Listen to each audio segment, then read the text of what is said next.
Hi hello ನಮಸ್ಕಾರ ಎಲ್ಲರಿಗೂ ಮತ್ತೊಮ್ಮೆ ಸುಸ್ವಾಗತ. ಇಂದಿನ ಈ ಸಂಚಿಕೆಯಲ್ಲಿ ಮೀಸಲಾತಿ ಸಂಬಂಧಪಟ್ಟಂತಹ ವಿಚಾರ ವಿನಿಮಯಗಳು ಇತ್ತೀಚಿನ ದಿನಗಳಲ್ಲಿ, ಅದರಲ್ಲಿ ಈ 3 ದಿನಗಳಿಂದ, ಅದರಲ್ಲೂ ಧಾರವಾಡದಲ್ಲಿ ನಡೆದಂತಹ ಬೃಹತ್ ಪ್ರತಿಭಟನೆಯ ಹಿನ್ನೆಲೆಯಲ್ಲಿ ಬಹಳ ಸುದ್ದಿಯಲ್ಲಿತ್ತು. ಸಿಎಂ ಅವರು ಒಂದು ಚರ್ಚೆಯನ್ನು ಮಾಡಿ ಒಂದು ಸಚಿವ ಸಂಪುಟ ಸಭೆಯಲ್ಲಿ ಒಂದು ತೀರ್ಮಾನವನ್ನು ಕೈಗೊಳ್ತಾರೆ. 50% ಮೀಸಲಾತಿಯ ಅನ್ವಯವನ್ನು ಇದೊಂದು ಬಾರಿ ನಾವು ನೇಮಕಾತಿಯನ್ನು ಪ್ರಾರಂಭ ಮಾಡೋಣ ಅಂತೇಳಿ ಸಚಿವ ಸಂಪುಟ ತೀರ್ಮಾನ ಕೈಗೊಳ್ತತಿ. ಅದರಲ್ಲೂ ಕೂಡ ಕೆಲವೊಬ್ಬ ಸಚಿವರು ಇದಕ್ಕೆ ಒಂದು ವಿಘ್ನವನ್ನು ಹಾಡಿದ್ದಾರೆ. ಏನಂತ, ನಮ್ಮ ಸಮುದಾಯದವರಿಗೆ ಅನ್ಯಾಯ ಆಗುತ್ತೆ 15% ಆದರೆ ಅಂತೇಳಿ. ಬನ್ನಿ ಅದರ ಬಗ್ಗೆ ರುದ್ರಪ್ಪ ಲಮಾಣಿ ಅವರಾಗಿರ್ಬೋದು, RB ತಿಮ್ಮಾಪುರ ಅವರಾಗಿರ್ಬೋದು ಏನು ಸ್ಟೇಟ್ಮೆಂಟ್ ಅನ್ನು ಕೊಟ್ಟಿದ್ದಾರೆ ಅಂತೇಳಿ ನಾವು ವಿಜಯವಾಣಿ ದಿನಪತ್ರಿಕೆಯಲ್ಲಿ ಬಂದಂತಹ ಸುದ್ದಿಯನ್ನು ಎಕ್ಸ್ಪ್ಲೇನ್ ಮಾಡ್ತಾ ಹೋಗ್ತೀನಿ. ಈ ವಿಡಿಯೋದಲ್ಲಿ ಸಂಪೂರ್ಣ ವಿವರಣೆಯನ್ನು ನಾನು ನೀಡ್ತಾ ಹೋಗ್ತೀನಿ, ಪೂರ್ತಿ ಕೇಳಿ. ನೇಮಕಾತಿ ಸದ್ದು, ಮೀಸಲು ಜಿದ್ದು, ಒಳ ಮೀಸಲಿಗೆ ಬಿಗಿಪಟ್ಟು, ತಣಿಯದ ಸಮುದಾಯಗಳ ಸಿಟ್ಟು. ನೋಡಿ, ಕೆಲವೊಂದು ಸಮುದಾಯಗಳು ಇದಕ್ಕೆ ವಿರೋಧವನ್ನು ವ್ಯಕ್ತಪಡಿಸ್ತಾ ಇದ್ದಾರೆ. ನಾವು ನೇಮಕಾತಿ ಪ್ರಕ್ರಿಯೆಯನ್ನು ಪ್ರಾರಂಭ ಮಾಡಬೇಕಂತ ಲಕ್ಷಾಂತರ ವಿದ್ಯಾರ್ಥಿಗಳು ಕಾಯ್ಕಂತ ಕುಂತಿದ್ರೆ, ಇಲ್ಲಿ ಕೆಲವೊಬ್ಬರು ಇದಕ್ಕೆ ವಿರೋಧವನ್ನು ವ್ಯಕ್ತಪಡಿಸ್ತಾ ಇದ್ದಾರೆ. ಇಲ್ಲ, ನಮಗೆ ಅನ್ಯಾಯ ಆಗ್ತಿದೆ ಅಂತೇಳಿ. ಬನ್ನಿ ಹಾಗಾದರೆ, ರಾಜ್ಯದಲ್ಲಿ ಸ್ಥಗಿತಗೊಂಡಿದ್ದ ನೇಮಕಾತಿ ಪ್ರಕ್ರಿಯೆಗೆ ಚಾಲನೆ ನೀಡಲು ಸರ್ಕಾರ ಮುಂದಾಗಿರುವುದು ನಿರುದ್ಯೋಗಿ ಯುವ ಜನತೆಗೆ ಸಂತಸ ಮೂಡಿಸಿರುವ ಹೊತ್ತಲ್ಲೇ ಸಮುದಾಯಗಳ ಕೋಪ ಮತ್ತು ಒಳ ಮೀಸಲು ಪಾಲಿಸಬೇಕೆಂಬ ಹಠ ಸರ್ಕಾರಕ್ಕೆ ಸಂಕಷ್ಟ ತಂದೊಡ್ಡಿದೆ. ನೋಡಿ, ಬಹಳ ವರ್ಷಗಳಿಂದ ಒಳ ಮೀಸಲಾತಿ ಅನ್ವಯದ ಮುಖಾಂತರವೇ ನೇಮಕಾತಿಯ ಪ್ರಕ್ರಿಯೆ ನಡೆದಿಲ್ಲ. ದಯವಿಟ್ಟು ಇದನ್ನು ನೀವು ಬಹಳ ಸೂಕ್ಷ್ಮವಾಗಿ ಯೋಚನೆ ಮಾಡಬೇಕು ಈ ವಿಚಾರದ ಬಗ್ಗೆ. ಯಾಕಂದರೆ ತುಂಬ ದಿನಗಳ ನಂತರ ನೇಮಕಾತಿ ಪ್ರಕ್ರಿಯೆ ಪ್ರಾರಂಭ ಮಾಡಬೇಕಂತೇಳಿ ಸಿಎಂ ಅವರು ಒಂದು ಸಿಹಿ ಸುದ್ದಿಯನ್ನು ಉದ್ಯೋಗಾಕಾಂಕ್ಷಿಗಳಿಗೆ ನೀಡಿದ್ದಾರೆ. ಕೆಲವೊಬ್ಬ ಸಚಿವರು ಇದಕ್ಕೆ ವಿರೋಧವನ್ನು ವ್ಯಕ್ತಪಡಿಸ್ತಿದ್ದಾರೆ, ನಮ್ಮ ಸಮುದಾಯಗಳಿಗೆ ಅನ್ಯಾಯ ಆಗ್ತದೆ ಅಂತೇಳಿ.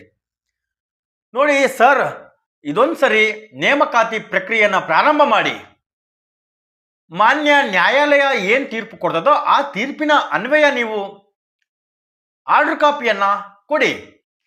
ಯಾವುದೇ ಸಮುದಾಯ ಸರ್ಕಾರದ ತೀರ್ಮಾನದ ವಿರುದ್ಧ ಬಹಿರಂಗ ಕೋಪತಾಪ ಪ್ರದರ್ಶಿಸಬಾರದೆಂಬ ಕಾರಣಕ್ಕೆ ಖುದ್ದು ಸಚಿವರುಗಳೇ ಅಖಾಡಕ್ಕಿಳಿದು ಮನವೊಲಿಕೆ ಕಸರತ್ತು ಆರಂಭಿಸಿದ್ದಾರೆ. ಈ ನಡುವೆ ಸಮುದಾಯವಾರು ಪ್ರಮುಖರ ಸಭೆ ಕೂಡ ನಡೆದಿದೆ. ನಿನ್ನೆ ಗೃಹ ಸಚಿವರಾದಂತಹ ಜಿ ಪರಮೇಶ್ವರ್ ಅವರು, RB ತಿಮ್ಮಾಪುರ ಅವರು, HC ಮಹಾದೇವಪ್ಪನವರು, ಸತೀಶ್ ಜಾರಕಿಹೊಳಿ ಅವರು ಖುದ್ದಾಗಿ ಸಚಿವರೇ ಇದರ ಬಗ್ಗೆ ಡಿಸ್ಕಷನ್ ಅನ್ನ ಮಾಡಿದ್ದಾರೆ. ಈ 15% ಮೀಸಲಾತಿಯಲ್ಲೇ ಒಳ ಮೀಸಲಾತಿಯನ್ನು ಕಲ್ಪಿಸಿ ರೋಸ್ಟರ್ ಬಿಂದುವನ್ನು ತಯಾರಿ ಮಾಡಿ ನೇಮಕಾತಿಯನ್ನು ಪ್ರಾರಂಭ ಮಾಡಬೇಕಂತೇಳಿ ಅವರೇ ಡಿಸ್ಕಷನ್ ಮಾಡಿದ್ದಾರೆ. ಇದು ಸಿಎಂ ಅವರ ನೇತೃತ್ವದಲ್ಲಿ ನಡೆದಂತಹ ಸಭೆ ಆಗಿದ್ದರಿಂದ ಎಲ್ಲಿ ಕೂಡ ಇವರು ಹೇಳಿಕೆಯನ್ನು ಡೈರೆಕ್ಟ್ ಆಗಿ ಕೊಡಕ್ಕೆ ಬರಲ್ಲ ಅಂತೇಳಿ ಅವರು ಖುದ್ದಾಗಿ ಅವರೇ ಒಂದು ಸಭೆಯನ್ನು ನಡೆಸಿದ್ದಾರೆ.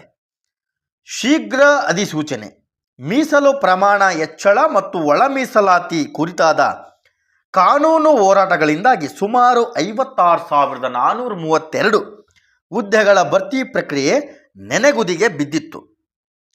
ಪ್ರಸ್ತುತ ಉಚ್ಚ ನ್ಯಾಯಾಲಯದ ತಡೆಯಾಜ್ಞೆ ಹಾಗೂ ಕಾನೂನು ಇಕ್ಕಳದ ನಡುವೆ 50% ಮಿತಿಯೊಳಗೆ ಹೊಸ ಅಧಿಸೂಚನೆ ಹೊರಡಿಸಲು ಸರ್ಕಾರ ಸಜ್ಜಾಗಿದೆ. ಸಂಪುಟದಲ್ಲಿ ಕೈಗೊಂಡ ನಿರ್ಣಯ ಜಾರಿ ಸಂಬಂಧ ಸೋಮವಾರ ಇಲ್ಲವೇ ಮಂಗಳವಾರ ಆದೇಶ ಹೊರಬೀಳಲಿದ್ದು, ಇದಾದ ಬಳಿಕ ಇಲಾಖೆಗಳು ನೇಮಕ ಪ್ರಕ್ರಿಯೆಗೆ ಚಾಲನೆ ನೀಡುತ್ತೇವೆ. ನೋಡಿ, ಸೋಮವಾರ ಅಥವಾ ಮಂಗಳವಾರ ಇದರ ಬಗ್ಗೆ ಕ್ಲಿಯರ್ ಕಟ್ ಆಗಿ ಅಂತಿಮ ಆದೇಶವನ್ನು ಹೊರಡಿಸಿ ನೇಮಕಾತಿ ಪ್ರಕ್ರಿಯೆಯನ್ನು ಪ್ರಾರಂಭ ಮಾಡಬೇಕಂತೇಳಿ ಎಲ್ಲ ರೆಡಿ ಮಾಡಿಕೊಂಡಾಗ ಕೆಲವೊಂದು ಸಚಿವರು ಇದಕ್ಕೆ ವಿರೋಧವನ್ನು ವ್ಯಕ್ತಪಡಿಸಿದ್ದಾರೆ. ಮಾರ್ಚ್ 30ರ ಒಳಗಾಗಿ ಅರ್ಜಿ ಆಹ್ವಾನವನ್ನು ಪ್ರಕ್ರಿಯೆಯನ್ನು ಆರಂಭಿಸಬೇಕೆಂಬ ಸರ್ಕಾರದ ಇರಾದೆ ಇದೆ. ಆಡಳಿತಾತ್ಮಕ ದೃಷ್ಟಿಯಿಂದ ಇದು ಸ್ವಾಗತಾರ್ಹವಾದರೂ ಸಾಮಾಜಿಕ ನ್ಯಾಯದ ಹಂಚಿಕೆಯಲ್ಲಿ ಎದ್ದಿರುವ ಅಸಮಾಧಾನದ ಅಲೆ ಹೊಸ ಸವಾಲನ್ನು ಸರ್ಕಾರಕ್ಕೆ ತಂದೊಡ್ಡಿದೆ. ಏನು 50% ಮೀಸಲಾತಿಯ ಮುಖಾಂತರವಾಗಿ ನೇಮಕಾತಿಯ ಪ್ರಕ್ರಿಯೆಯನ್ನು ಪ್ರಾರಂಭ ಮಾಡಬೇಕಂತೇಳಿ ಸರ್ಕಾರ ಅಥವಾ ಸಚಿವ ಸಂಪುಟ ತೀರ್ಮಾನ ಕೈಗೊಂಡಿದೆಯೋ ಅದಕ್ಕೆ ಮಿಶ್ರ ಪ್ರತಿಕ್ರಿಯೆಯನ್ನು ಸಿಗ್ತಾ ಇದೆ. ಕೆಲವೊಬ್ಬರು ಇದಕ್ಕೆ ವಿರೋಧವನ್ನು ವ್ಯಕ್ತಪಡಿಸಿದರೆ, ಇದು ಕೆಲವೊಬ್ಬರು ಸಂತಸವನ್ನು ವ್ಯಕ್ತಪಡಿಸಿದ್ದಾರೆ. ಕರ್ನಾಟಕ ಅನುಸೂಚಿತ ಜಾತಿಗಳು ಮತ್ತು ಅನುಸೂಚಿತ ಪಂಗಡಗಳ ಅಧಿನಿಯಮ 2022 ಅಡಿ ಮೀಸಲಾತಿಯನ್ನು ಕ್ರಮವಾಗಿ 17% ಹೆಚ್ಚಿಸಲಾಗಿತ್ತು. SC ಪಂಗಡಗಳಿಗೆ 17%, ST ಪಂಗಡಗಳಿಗೆ 7% ಹೆಚ್ಚಿಸಲಾಗಿತ್ತು. ಆದರೆ ಈ ಹೆಚ್ಚಳದಿಂದ ಒಟ್ಟಾರೆ ಮೀಸಲಾತಿ ಮಿತಿ 50% ಮೀರಿ 56%ಗೆ ಹೆಚ್ಚಳವಾಗಿತ್ತು. ಕಾರಣ ನ್ಯಾಯಾಲಯದ ತಡೆಯಾಜ್ಞೆಗೆ ಗುರಿಯಾಗಿದೆ. ನ್ಯಾಯಾಲಯದ ಅಂತಿಮ ತೀರ್ಪಿಗೆ ಒಳಪಟ್ಟು ಸದ್ಯಕ್ಕೆ 6, ಪರಿಶಿಷ್ಟ ಜಾತಿ 2 ಮತ್ತು ಪಂಗಡ 4 ಹುದ್ದೆಯನ್ನು ಕಾಯ್ದಿರಿಸಿ ಉಳಿದ ಹುದ್ದೆಗಳಿಗೆ ನೇಮಕಾತಿ ಮುಂದುವರೆಸಲು ಸರ್ಕಾರ ನಿರ್ಧಾರ ಮಾಡಲಾಗಿದೆ. 94% ನೋಡಿ ಸರ್, 94% ಅನ್ವಯ ನೇಮಕಾತಿ ಪ್ರಕ್ರಿಯೆ ನಡೀತತಿ.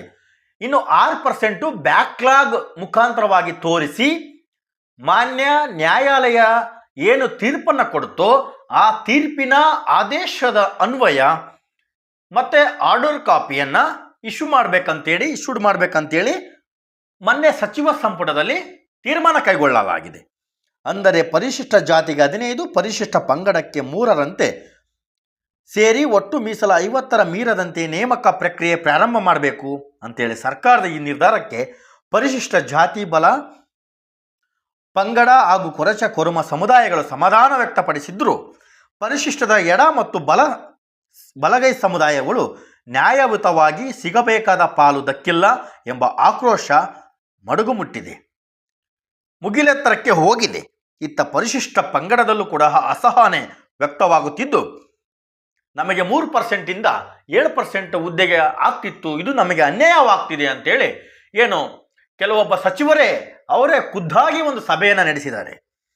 ಪರಿಶಿಷ್ಟ ಪಂಗಡದಲ್ಲೂ ಅಸಹನೆ ವ್ಯಕ್ತವಾಗುತ್ತಿದ್ದು ಹುದ್ದೆಗಳ ನಿರೀಕ್ಷೆಯಷ್ಟು ಸಿಗುವುದಿಲ್ಲ ಎಂಬ ಅಭಿಪ್ರಾಯ ಕೂಡ ಮೂಡಿದೆ. ಅವರೇನು 100ಕ್ಕೆ 7 ಹುದ್ದೆಗಳು ಸಿಗ್ತದಂತೇಳಿ ಪರಿಶಿಷ್ಟ ಪಂಗಡದವರು ಏನೋ ಆಸೆಯನ್ನು ಇಟ್ಕೊಂಡಿದ್ರೋ ಅದಕ್ಕೆ ಈಗ 3 ಹುದ್ದೆಗಳು ಸಿಗ್ತಾ ಇದ್ದಾವೆ.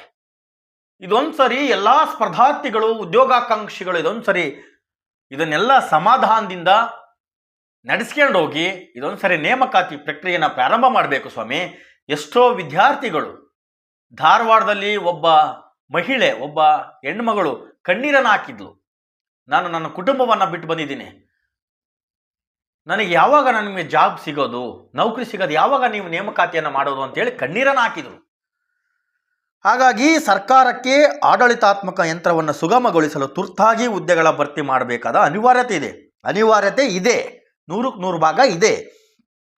ಮತ್ತೊಂದೆಡೆ ಸಮುದಾಯಗಳ ಆಶೋತ್ತರ ಈಡೇರಿಕೆಗೆ ಹೊಣೆಗಾರಿಕೆ ಕೂಡ ಇದೆ. ಸಮುದಾಯಗಳು ನಮ್ಮ ಸಮುದಾಯಕ್ಕೆ ಅನ್ಯಾಯ ಆಗ್ತದಂತೇಳಿ ಅವರು ಧ್ವನಿಯನ್ನು ಎತ್ತಿದ್ದಾರೆ. ಈಗ ಅಂತ ಹೇಳ್ಕೊಂತ ಹೋದ್ರೆ ನೀವು ಬೇಗ ನ್ಯಾಯಾಲಯದ ಮುಖಾಂತರ ಇಷ್ಟೊತ್ತಿಗೆ ನೀವು ಬೇಗ ಕ್ಲಿಯರ್ ಮಾಡಬೇಕಿತ್ತು ನೀವು. ಹಾಗಾಗಿ ನೋಡಿ, ಹಳೆಯ ರೋಸ್ಟರ್ ಬಿಂದು ಏನಿದೆ, ರೋಸ್ಟರ್ ಬಿಂದು ಏನು 100 ಭಾಗದಲ್ಲಿ 100ರಲ್ಲಿ ರೋಸ್ಟರ್ ಬಿಂದನ್ನು ತಯಾರಿ ಮಾಡಲಾಕತ್ತಿ. ಅದರಲ್ಲಿ ಹೈಕೋರ್ಟ್ ಮಧ್ಯಂತರ ಆದೇಶದ ಹಿನ್ನೆಲೆ ಹೊಸ ಅಧಿಸೂಚನೆ ಹೊರಡಿಸಲು ಏನು 2022ಕ್ಕಿಂತ ಮೊದಲು ಏನು ಜಾರಿಯಲ್ಲಿದ್ದಂತಹ ಮೀಸಲಾತಿ 50% ಏನಿತ್ತೋ ಅದ್ರ ಮುಖಾಂತರ ಮಾಡಬೇಕಂತೇಳಿ ಆದೇಶವನ್ನು ಮೊನ್ನೆ ಹೊರಡಿಸಲಾಗಿದೆ. ನೋಡಿ ಯಾವ ಥರ ಸರ್ ಅಂತಂದರೆ 6% ಹುದ್ದೆ ಮೀಸಲು. ನೋಡಿ, ಅಡ್ವೊಕೇಟ್ ಜನರಲ್ ಆದಂತಹ ಶಶಿಕಿರಣ್ ಶೆಟ್ಟಿಯವರು ಅಭಿಪ್ರಾಯದಂತೆ ನ್ಯಾಯಾಲಯದ ಅಂತಿಮ ಆದೇಶಕ್ಕೆ ಒಳಪಟ್ಟು ಮುಂದಿನ ಅಧಿಸೂಚನೆಗಳಲ್ಲಿ 6% ಏನು 6 ಹೆಚ್ಚಿಗೆ ಆಗಿತ್ತಲ್ಲ 56%, ಅದರಲ್ಲಿ ಪರಿಶಿಷ್ಟ ಜಾತಿಗೆ 2, ಪಂಗಡಕ್ಕೆ 4% ಹುದ್ದೆಯನ್ನು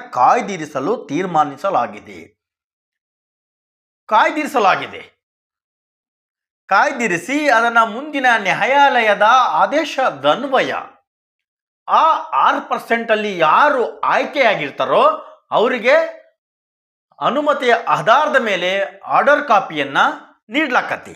ನೋಡಿ, ಕೆ ಎಚ್ ಮುನಿಯಪ್ಪ ಆಹಾರ ಸಚಿವರು ಏನಂತ ಹೇಳಿದಾರೆ ಅಂದರೆ, ಆಯ್ಕೆ ಪ್ರಕ್ರಿಯೆ ಮುಕ್ತಾಯಗೊಳ್ಳುವ ಮೊದಲು ಒಳ ಮೀಸಲಾತಿ ಜಾರಿಗೊಳಿಸಲು ಸರ್ಕಾರ ಬದ್ಧವಾಗಿದೆ. ಮೀಸಲು ಹಂಚಿಕೆ ಕುರಿತು ಗೃಹ ಸಚಿವರ ನೇತೃತ್ವದಲ್ಲಿ ಸಭೆ ನಡೆಸಿ ಬಳಿಕ ಸಂಪುಟದ ಮುಂದೆಯೂ ಕೂಡ ಪ್ರಸ್ತಾಪಿಸಲಾಗ್ತದೆ. ನಾನು ಹೇಳಿಲ್ವಾ ಈಗ, ಮಾನ್ಯ ಗೃಹ ಸಚಿವರಾದಂತಹ ಜಿ ಪರಮೇಶ್ವರ್ ಸರ್ ಅವರ ನೇತೃತ್ವದಲ್ಲಿ ಕೆ ಎಚ್ ಮುನಿಯಪ್ಪ ಆಗಿರ್ಬೋದು, ಆರ್ ಬಿ ತಿಮ್ಮಾಪುರ ಸಾಹೇಬರಾಗಿರ್ಬೋದು, ಸತೀಶ್ ಜಾರಕಿಹೊಳಿ ಆಗಿರ್ಬೋದು, ಹಾಗೂ ಮಹಾದೇವಪ್ಪನವರಾಗಿರ್ಬೋದು, ಇವರೆಲ್ಲ ಖುದ್ದಾಗಿ ಒಂದು ಸಭೆಯನ್ನು ನಡೆಸಿದ್ದಾರೆ. ನೋಡಿ, SC/ST ನೌಕರರ ಸಂಘದ ಅಧ್ಯಕ್ಷರು ಏನು ಹೇಳಿದ್ದಾರೆ, ಚಂದ್ರಶೇಖರಯ್ಯ ಅವರು ಏನು ಹೇಳಿದ್ದಾರೆ ಅಂದರೆ, ನೇಮಕಾತಿ ಪ್ರಕ್ರಿಯೆ ನಿಂತು ಹೋಗಿದ್ದರಿಂದ ಸಮಸ್ಯೆಯಾಗಿತ್ತು. ಸರ್ಕಾರದ ಈಗಿನ ತೀರ್ಮಾನ ಸ್ವಾಗತಾರ್ಹ. ನ್ಯಾಯಾಲಯದ ತಡೆಯಾಜ್ಞೆ ನಡುವೆ ಈ ಬಿಕ್ಕಟ್ಟು ಬಗೆಹರಿಸುವುದಕ್ಕಿದ್ದ ಪರಿಹಾರ ಇದೇ ಆಗಿತ್ತು. ಅವರು ಕೂಡ ಇದಕ್ಕೆ ಎಷ್ಟೋ ನ್ಯಾಯಾಧೀಶರು, ಕಾನೂನು ತಜ್ಞರು ಎಷ್ಟೋ ಜನ ಇದಕ್ಕೆ ಹೇಳಿದ್ರು. ನೋಡಿ ಸರ್, ಸರ್ಕಾರಕ್ಕೆ ಏನೋ ಒಂದು ಸಜೆಷನ್ ಅನ್ನು ನೀಡಿದ್ರು. ಏನಂತ, 50% ಮೀಸಲಾತಿ ಅನ್ವಯ ನೀವು ನೇಮಕಾತಿಯನ್ನು ಪ್ರಾರಂಭ ಮಾಡಿ ಅಂತೇಳಿ. ನೋಡಿ, ಆರ್ ಬಿ ತಿಮ್ಮಾಪುರ ಅವರು ಒಂದು ಹೇಳಿಕೆಯನ್ನು ಕೊಟ್ಟಿದ್ದಾರೆ. 15% ಕೂಡ ಒಳ ಮೀಸಲಾತಿ. ಹೆಂಗ ಸ್ವಾಮಿ ಇದು? ಈ ಥರ ಆಗಿ ನಾಳೆ ಯಾರಾದರೂ ಮತ್ತೆ ಹೈಕೋರ್ಟ್ ಮೆಟ್ಲೇರಿದ್ರೆ ಏನಾದರೂ ಪ್ರಾಬ್ಲಮ್ ಆದರೆ ನೇಮಕಾತಿಯ ಪ್ರಕ್ರಿಯೆ ಗತಿ ಏನು? ಹಾಗಾದರೆ ಬನ್ನಿ ನೋಡೋಣ ಅವ್ರು ಏನು ಅಂತ ಹೇಳಿದರು. 15% ಮಿತಿಯೊಳಗೆ ಹೇಗೆ ಮೀಸಲಾತಿ ಜಾರಿಗೊಳಿಸಬೇಕು ಎಂಬ ಬಗ್ಗೆ ಸಂಬಂಧಿತ ಸಚಿವರು ಮತ್ತು ಮುಖಂಡರೊಂದಿಗೆ ಚರ್ಚೆ ನಡೆಯುತ್ತಿದೆ ಎಂದು ಆಹಾರ ಸಚಿವ ಕೆ ಎಚ್ ಮುನಿಯಪ್ಪ ಹಾಗೂ ಅಬಕಾರಿ ಸಚಿವ ಆರ್ ಬಿ ತಿಮ್ಮಾಪುರ ಅವರು ಜಂಟಿ ಪತ್ರಿಕಾ ಹೇಳಿಕೆಯಲ್ಲಿ ತಿಳಿಸಿದ್ದಾರೆ. ಈ ಕುರಿತಾದ ಸಚಿವರಾದ doctor G Parameshwara, doctor HC Mahadevappa, Satish Jarkiholi ಮತ್ತು ಪ್ರಿಯಾಂಕ ಖರ್ಗೆ, ಶಿವರಾಜ ತಂಗಡಿಗ ಹಾಗೂ ರುದ್ರಪ್ಪ ಲಮಾಣಿ ಅವರೊಂದಿಗೆ ಚರ್ಚೆ ನಡೆಸಲಾಗಿದೆ. ಸಿಎಂ ಹಾಗೂ DCM ಬಳಿ ವಿಷಯ ತಿಳಿಸಲಾಗಿದ್ದು, ಅಧಿಸೂಚನೆ ನಂತರ ಅಂತಿಮ ತೀರ್ಮಾನ ಕೈಗೊಳ್ಳುವಂತೆ ಅವರು ಸೂಚಿಸಿದ್ದಾರೆ. ನೋಡಿ, ಅಧಿಸೂಚನೆ ನೇಮಕಾತಿ ಪ್ರಕ್ರಿಯೆಯನ್ನು ಪ್ರಾರಂಭ ಆದ ಮೇಲೆ ತೀರ್ಮಾನವನ್ನು ಕೈಗೊಳ್ಳುವಂತೆ ಸೂಚನೆ ನೀಡಲಾಗಿದೆ. ಆಯ್ಕೆ ಪ್ರಕ್ರಿಯೆ ಮುಕ್ತಾಯಗೊಳ್ಳುವ ಮೊದಲು ಒಳ ಮೀಸಲಾತಿ ಜಾರಿಗೊಳಿಸಲು ಸರ್ಕಾರ ಬದ್ಧವಾಗಿದೆ ಎಂದು ವಿವರಿಸಿದ್ದಾರೆ. ನೇಮಕಾತಿ ತಡವಾದರೆ ಅನೇಕ ಅಭ್ಯರ್ಥಿಗಳಿಗೆ ಅರ್ಹತೆ ಕಳೆದುಕೊಳ್ಳುವ ಹಾಗೂ ಪ್ರಾತಿನಿಧ್ಯಕ್ಕೆ ತೊಂದರೆಯಾಗುವ ಸಾಧ್ಯತೆ ಇರುವುದರಿಂದ ಒಟ್ಟು 56,432 ಹುದ್ದೆ ಭರ್ತಿ ಮಾಡಲು ತಕ್ಷಣ ಅಧಿಸೂಚನೆ ಹೊರಡಿಸಿ ಪ್ರಕ್ರಿಯೆ ಆರಂಭಿಸಲು ಸಂಪುಟದಲ್ಲಿ ನಿರ್ಧರಿಸಲಾಗಿದೆ ಅಂತ ಹೇಳಿದ್ದಾರೆ. ಎಲ್ಲ ವರ್ಗಗಳಿಗೂ ಸಮಾನ ಅವಕಾಶ ದೊರಕುವಂತೆ ಕ್ರಮ ಕೈಗೊಳ್ಳಲಾಗುತ್ತದೆ. ನ್ಯಾಯಾಲಯದ ನಿರ್ದೇಶನದಂತೆ ಒಟ್ಟು ಮೀಸಲಾತಿ 50% ಮೀರಬಾರ್ದಂತ ನ್ಯಾಯಾಲಯದ ಆದೇಶ, ಇಂದಿರಾ ಸಾಯಿನಿ ಪ್ರಕರಣದಲ್ಲಿ ಒಂದು ಆದೇಶ ಇದೆ. ಈ ನಿಯಮವನ್ನು ಸರ್ಕಾರ ಕಟ್ಟುನಿಟ್ಟಾಗಿ ಪಾಲಿಸುತ್ತದೆ. ಅದರಂತೆ SCಗೆ 15% ಮತ್ತು SCಗೆ STಗೆ 3% ಏನಿದೆಯೋ ಅದನ್ನು ಜಾರಿಗೊಳಿಸಲಾಗ್ತದೆ. ಮೊದಲು 17% ಬಗ್ಗೆ ತೆಗೆದುಕೊಂಡ ತೀರ್ಮಾನದಲ್ಲಿ ಉಳಿದಿದ್ದ 6% ತಾತ್ಕಾಲಿಕವಾಗಿ ಕಾಯ್ದಿರಿಸಲಾಗಿದೆ ಅಂತೇಳಿ ಇವರು ಆರ್ ಬಿ ತಿಮ್ಮಾಪುರ ಅವರು ಹೇಳಿದ್ದಾರೆ. ನೋಡಿ, ನ್ಯಾಯಾಲಯದ ಅಂತಿಮ ತೀರ್ಪಿನ ಆಧಾರದ ಮೇರೆಗೆ ಅಂದರೆ ಯಾವ್ಯಾವ ವರ್ಗಕ್ಕೆ ಹೆಂಗೆ ಹಂಚಿಕೆ ಮಾಡಬಹುದು ಅನ್ನೋದನ್ನು ಇವರು ಚರ್ಚೆ ಮಾಡಿ ಸೋಮವಾರ ಅಥವಾ ಮಂಗಳವಾರ ಇದರ ಬಗ್ಗೆ ಒಂದು ಫೈನಲ್ ತೀರ್ಮಾನ, ಫೈನಲ್ ಸ್ಟೇಟ್ಮೆಂಟನ್ನು ಸರ್ಕಾರ ಬಿಡುಗಡೆ ಮಾಡ್ಲಾಕತಿ. ಅದು ರಾಜ್ಯ ಪತ್ರದ ಮುಖಾಂತರ. ಬರೀ ಇದು ಯಾವುದೋ ನ್ಯೂಸ್ ಚಾನಲಲ್ಲಿ ಆಗಿರ್ಬೋದು, ಅಥವಾ ದಿನಪತ್ರಿಕೆಯಲ್ಲಿ ಆಗಿರ್ಬೋದು, ಅಥವಾ ಒಂದು ಯೂಟ್ಯೂಬ್ ವಿಡಿಯೋದಲ್ಲಿ ಇದು ಕ್ಲಿಯರ್ ಆದರೆ ಆಗಲ್ಲ.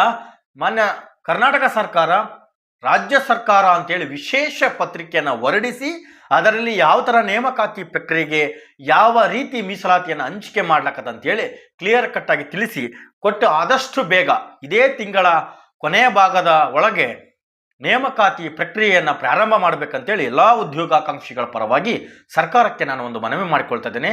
ಇಲ್ಲಿಗೆ ಈ ಸಂಚಿಕೆಯನ್ನು ಮುಕ್ತಾಯ ಮಾಡೋಣ. ಎಲ್ಲರಿಗೂ ನಮಸ್ಕಾರ, ಧನ್ಯವಾದಗಳು.